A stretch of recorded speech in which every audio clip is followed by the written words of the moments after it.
Hey guys, what's up? It's your girl, Ginger Fox here. I'm going to be reading some more Ubloo this is part 6. If you haven't listened to the other parts, I suggest listening to them before you listen to part 6. That way then you can catch up and know what's going on into the Creepypasta story. As always guys, let's get into this. And if you're blind going in this story like me, we're going to get into something. I'm assuming we're going to be, so far this story, I should say, shocked me. Like there's like cliffhangers sometimes in the story, and some things I wasn't expecting that did happen in the story. So it's definitely on keeping me on edge because I don't know what's going to happen in this story. But let's get into it, guys. Ubloo Part 6. I've escorted a few criminals in my time on the force, ranging from petty thefts to drunks, and all the way to an attempted murder suspect. What I learned is there are really only two types of people: the ones who are quiet in the back of the car, and the ones who make noise. If you make noise in the back of the cop car, you may as well get sought a confession. We have a saying for this on the force: only guilty dogs bark, and that holds truer than you imagine. That's true. But the ones who are quiet are a completely different story. More often than not, they're innocent. But sometimes, just sometimes, they're the most dangerous people of all. That is freaking true too. It's not really related to murder, but like they always says that the quiet ones are the worst ones. That doesn't mean for like murder wise, so that could be like for like really bad angry moments and stuff like that too. Like you don't know.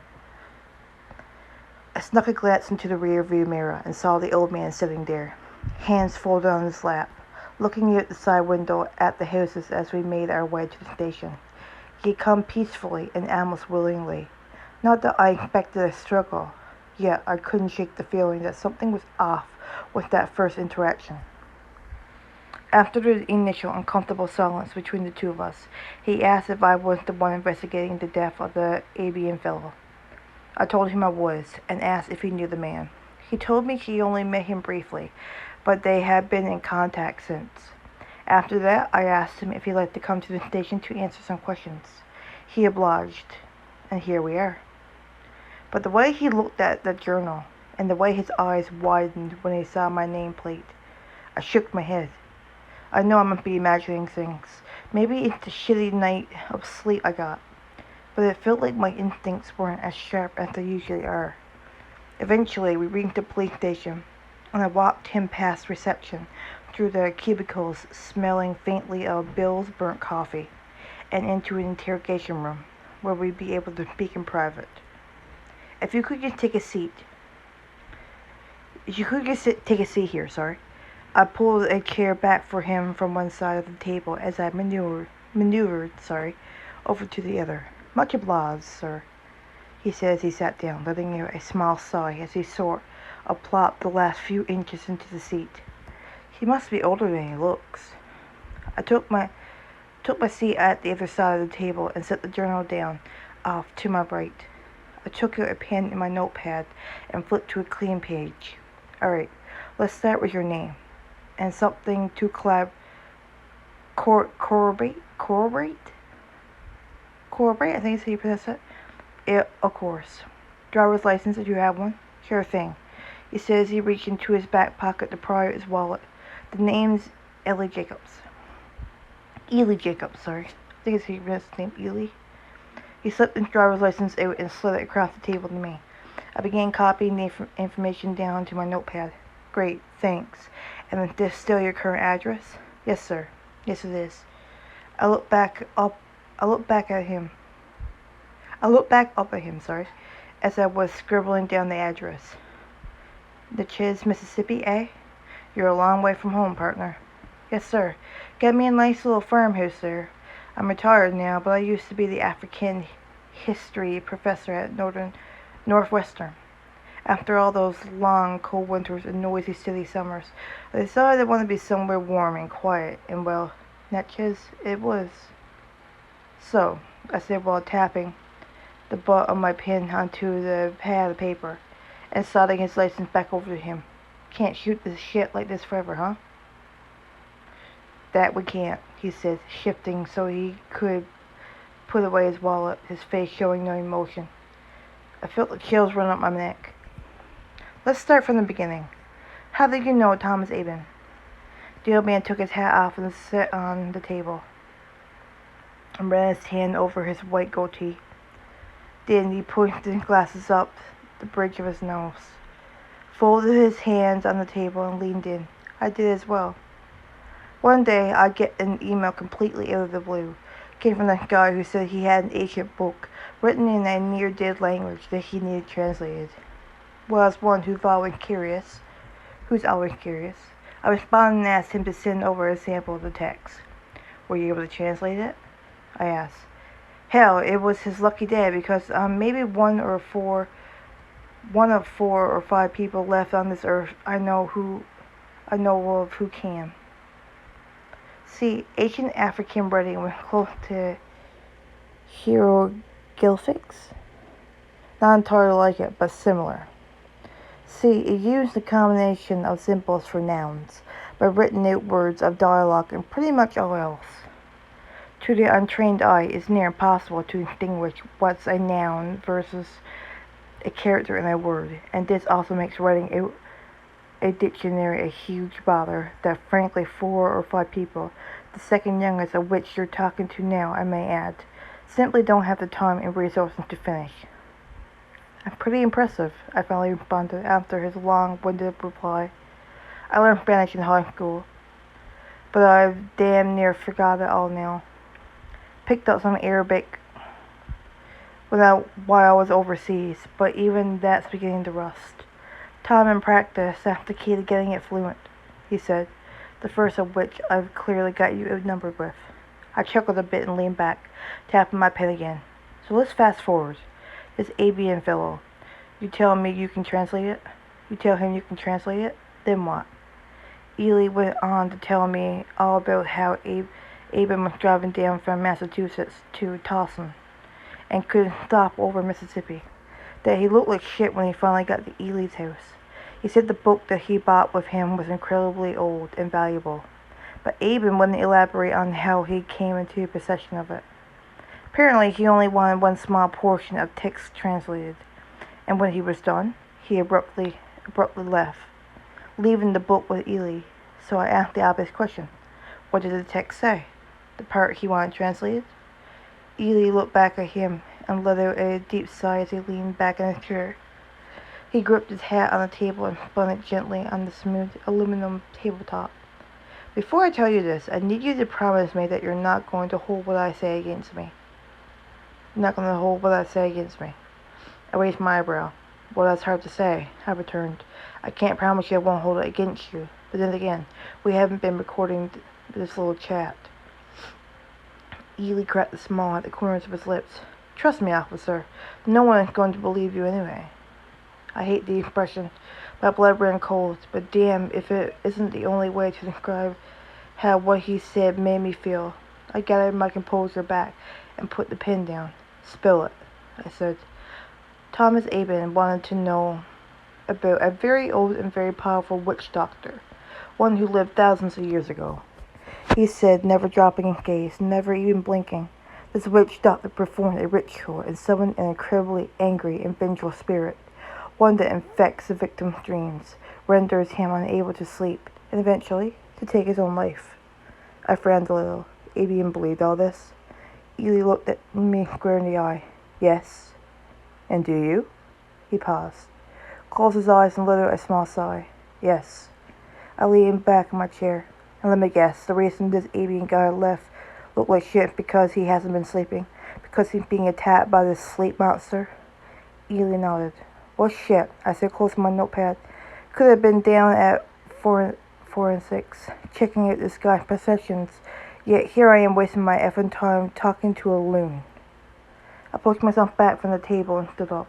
I turned around and checked the clock on the wall, 4:30. Perfect. No way I'll be able to go through all this guy's shit before it's time to Ubloo. My thoughts came to a crashing halt. I turned around and saw Ely, still sitting in the chair, hands folded on the table. What did you say? Ely put the glasses back up his nose. You were the one who found him, weren't you? The first? The one I spoke to on the phone? I swallowed hard and nodded. You've heard that word before, haven't you? My voice was gone. The crashing halt of my thoughts spun through my brain like a tornado.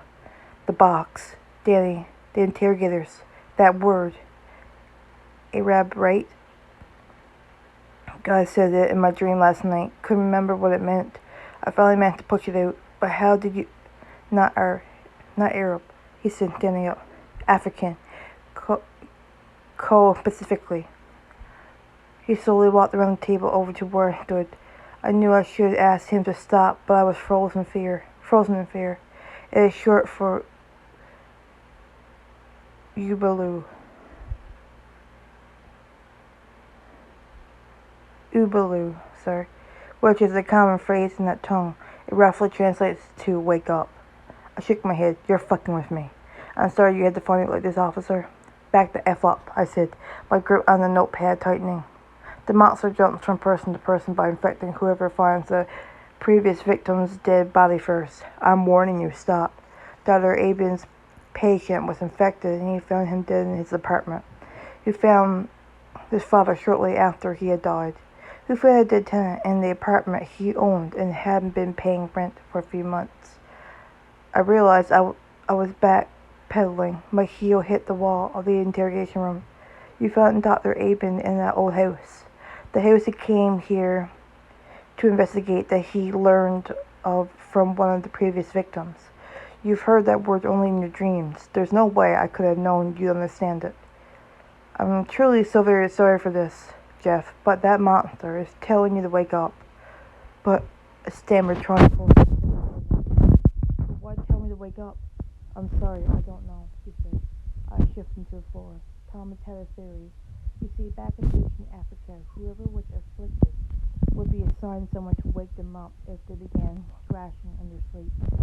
These people would shake the victim and yell, Ubloo, to wake them. Let them know they're only dreaming. This Thomas believed the spirit picked up on and still says to this day.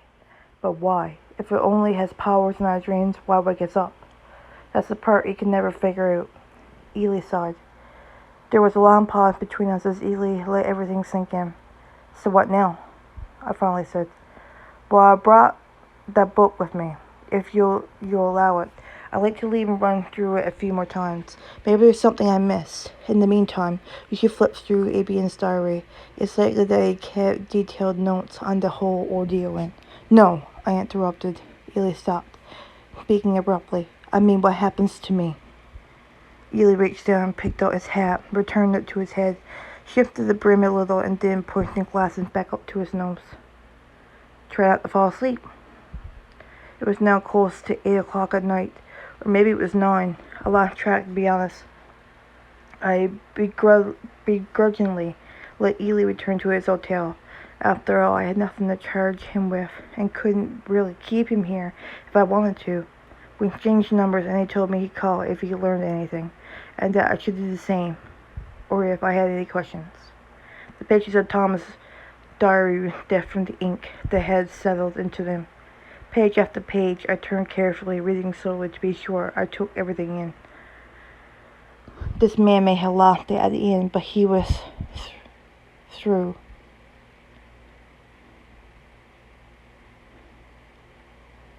I'll give him that. His diary corroborated everything Ely had told me in deeper detail. He even noted down his sleep schedule, how long he slept and how much time he feels he spent dreaming, trying to find a connection between the two and see if he could optimize his time spent asleep to dream the least. It was all very impressive, but it looks like he kept getting trouble from microsleep. Instincts where he wouldn't know he was sleeping until he woke up. Ubloo has learned a way to weave dreams into my life, seamlessly so as to no longer rouse my suspicions. It understands that my fear is far greater when I can't tell I've fallen asleep. Adderall may be able to keep me up for prolonged periods of time, but without REM sleep. I continue experiencing microsleep. I feel like a dog chasing my tail. Either I give in and sleep for what by now will probably be over 24 hours, or continue pressing on, getting what little bit I can safely. It was all so horribly depressing. There were long paragraphs of theories that had been crossed off, notes in the margins, explaining what he disapproved of. I finally reached the end and got the shivers as I read it. I arrived at the school at 2:31 a.m. No sign of activity in it from the outside. Could probably give myself no more than a half hour to search. I'll report my findings later. I shut the notebook, put it down on my desk, and took a sip of coffee, digesting everything. Jeff. My heart almost exploded. Fucking hell, Bill. I almost spilled this coffee over my shirt. You shouldn't sneak up on people like that. I thought you always said I was too fat to be sneaky, he said, smirking. I frowned and looked at him. Fuck, he was right. He got me this time. Evidence hadn't come back on your guy. It's downstairs in the locker if you want to go through it. My eyes widened. I'm going to do that right now. Who's got the keys? Bill tossed them to me and started a slow, victorious waddle back to his desk. I got up and practically ran to the evidence room. I fumbled with the keys a little, but eventually got the door open. The ABM box was on a bottom shelf. I squatted down and picked it up and brought it over to the table. There was a heavy duffel bag filled with burglary tools, a wallet, half-empty pill bottle, the bloody revolver. I started going through everything, trying to make sense of it all. The pills he used to stay awake, wrote about those in his diary. Burglary tools were used to get into the church. That much made sense. Revolver must have been for protection, though it doesn't look like it did him much good. I continued to rummage around his bag until my hand brushed something that felt brittle. I stopped, gently grasped it, and pulled it from the bag. It was a piece of paper, folded, ages old from the look of it. I unfolded the paper and read it aloud. I asked you how you sleep at night. Now I got my answer. Menya Guthrie. My third has been. A.B. mentioned in his diary that Ely had told him that the monster had been stalled. Long periods of time where there were no recorded deaths due to it, but somehow it always managed to return without explanation. Sorry. I read the note again one more time. Manya Guthrie? I said, shaking my head. Who the hell is this? And why did ABN have this note? Just then my phone rang. I pulled it from my pocket to see the picture of my wife staring back at me that I used for her caller ID. Answered. Hey baby, what's up? Jeff, you need to get home, she yelled frantically. What? Is everything alright? It's Danny. He was in the tub and the shower curtain fell on him and he got tangled up. He was stuck underwater and he's not breathing. Oh my God, what? My heart was beating so hard that my whole body was shaking. Baby, call 911. I'm coming home right now. Start CPR. I rushed out the door of the evidence locker and sprinted down the hall to the main entrance, phone still in my ear. She was crying hysterically. I don't know how. 2 breaths, 30 compressions. You hear me? Tilt his head back when you breathe. I'm hanging up right now to call 911 so you can do this. You have to. She was still sobbing. Jeff, please, do it. I hung up the phone and immediately dialed 911. By this time, I was at my car and jumped into the driver's seat. I turned the key and the car roared to life as if it sensed my urgency. I flipped the switches for the lights and the sirens and peeled out of the parking lot, gunning it towards home. 911, what's your emergency? I shouted my address into the phone, or at least I think I did. I don't know. I was weaving through traffic. Not breathing. 7 years old. Bring an AED. CPR being performed. Can you confirm? Yes, sir. I'll dispatch an ambulance right away.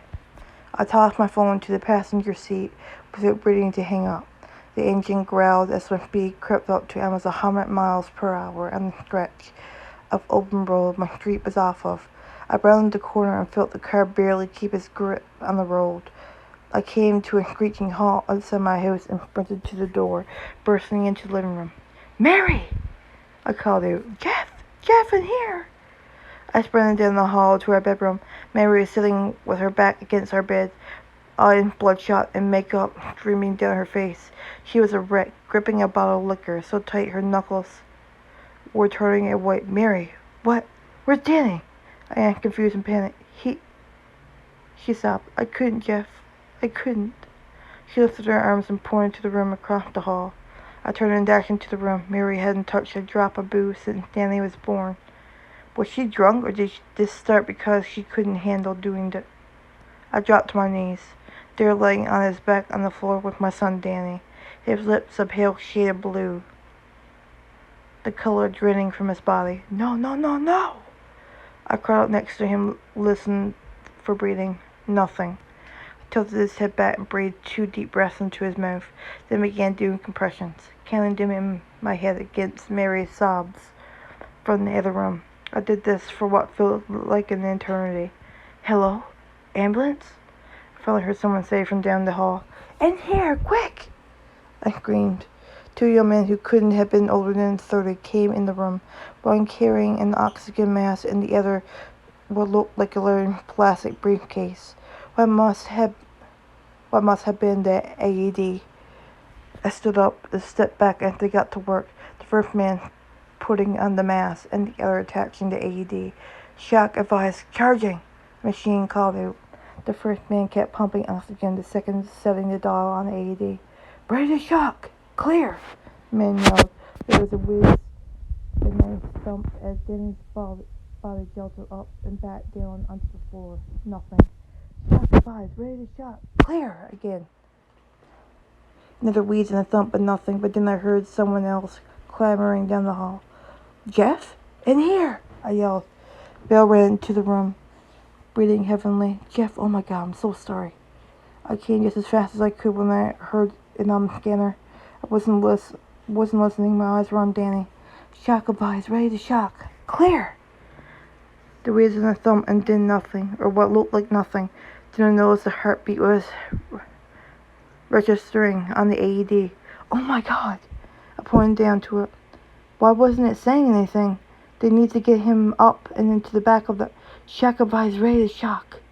No, what are you doing? I looked at the man with the AED, but I was held back. I looked down at the panic and saw Bill's arms around my waist. Clear! No, you can't. Let me go. I looked down in horror as Danny's eyes floated open briefly. They looked around the room in a panic and then locked with mine. Whiz! Stump! The sound of the shock filled the room, and Danny's eyes rolled back into his head, revealing only the white undersides before they shut down. They shut again. No, what have you done?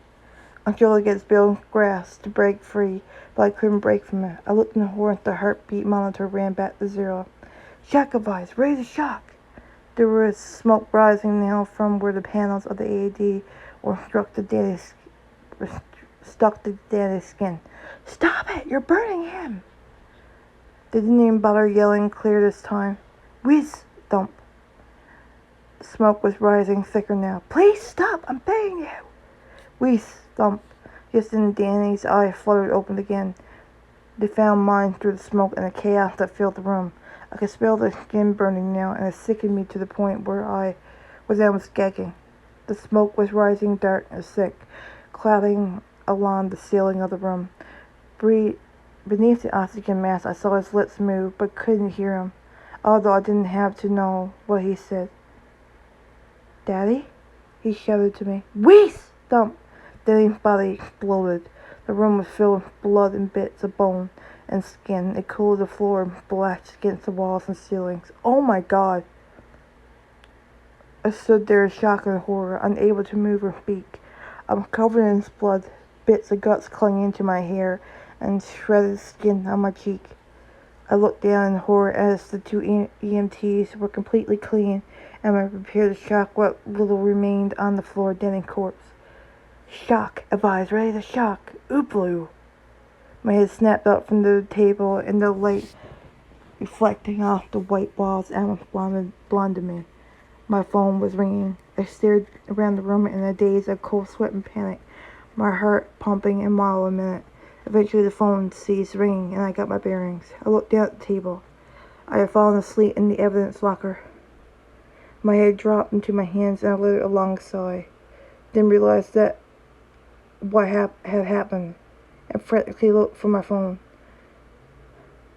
I turned and pulled it from my jacket pocket on the back of my chair. One minute call, Mary. My stomach dropped. I opened the phone and immediately called her back. Hello? Mary? Is everything alright? Yes, she sounded confused. I slumped back against my chair, relieved. Okay.